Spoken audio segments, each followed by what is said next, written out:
Indonesia menghadapi ancaman serius berupa deindustrialisasi dini yang ditandai dengan anjloknya kontribusi sektor manufaktur terhadap perekonomian nasional. Kontribusi sektor pengolahan terhadap produk domestik bruto atau PDB terus merosot dari 27,8% pada 2008 menjadi hanya 18,7% pada 2023. Penurunan ini semakin mengkhawatirkan ketika pada triwulan 2 di 2023, industri pengolahan hanya tumbuh 4,88%, tertinggal dari laju pertumbuhan ekonomi nasional yang mencapai 5,17%.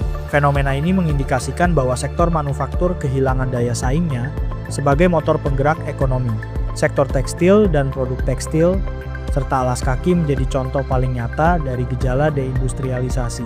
Industri yang pernah menjadi tulang punggung penyerapan tenaga kerja ini mengalami penurunan drastis, baik dari sisi kontribusi ekonomi maupun tenaga kerja. Proporsi jumlah pekerja sektor di sektor ini terhadap total tenaga kerja nasional terus menyusut.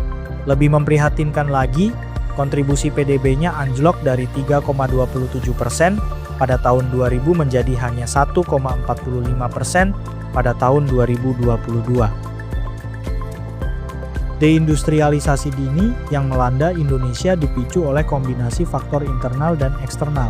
Dari sisi internal, negara ini kerap terjebak dalam euforia komoditi boom yang membuat pengembangan industri terabaikan, seperti yang terjadi pada periode ledakan komoditas dari 2001 sampai 2012. Ketiadaan strategi pengembangan industri yang terarah dan cenderung statis memperparah kondisi ini. Sementara itu, faktor eksternal turut memperburuk situasi. Ketidakpastian global telah menekan permintaan terhadap produk TPT dan alas kaki Indonesia. Pelemahan ekonomi mitra dagang utama seperti Amerika Serikat dan Eropa akibat inflasi dan krisis energi ikut mengurangi daya serap pasar ekspor. Persaingan global yang semakin ketat, khususnya dari Cina, membuat posisi Indonesia semakin terdesak. Negara-negara kompetitor seperti Vietnam, Bangladesh, dan Malaysia dinilai lebih unggul dalam hal biaya faktor produksi. Kondisi diperparah dengan membanjirnya produk impor TPT dan alas kaki, yang membuat produk lokal kalah bersaing di pasar domestik sendiri. Dampak deindustrialisasi dini terhadap ekonomi makro sangat mengkhawatirkan. Stabilitas ekonomi nasional terancam mengingat Indonesia masih sangat bergantung pada industrialisasi sebagai pilar pembangunan. Jalur penting menuju pertumbuhan ekonomi yang tinggi dan berkelanjutan kini menyempit atau bahkan hilang. Pertumbuhan ekonomi berpotensi melambat atau stagnan dengan produktivitas yang rendah, karena tenaga kerja berpindah ke sektor jasa yang sebagian kurang produktif.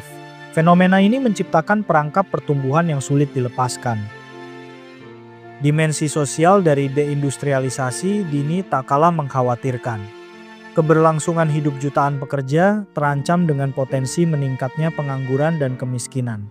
Kelas menengah, yang seharusnya menjadi penopang ekonomi, menghadapi stagnasi pendapatan. Deindustrialisasi dini menyulitkan mobilitas sosial ekonomi. Kelas menengah mengalami kesulitan untuk naik ke level ekonomi yang lebih tinggi, karena sisa pendapatan yang minim membuat aktivitas menabung dan berinvestasi menjadi sulit dilakukan. Keterpurukan sektor manufaktur ini berpotensi menutup peluang industri Indonesia untuk bersaing di kancah internasional.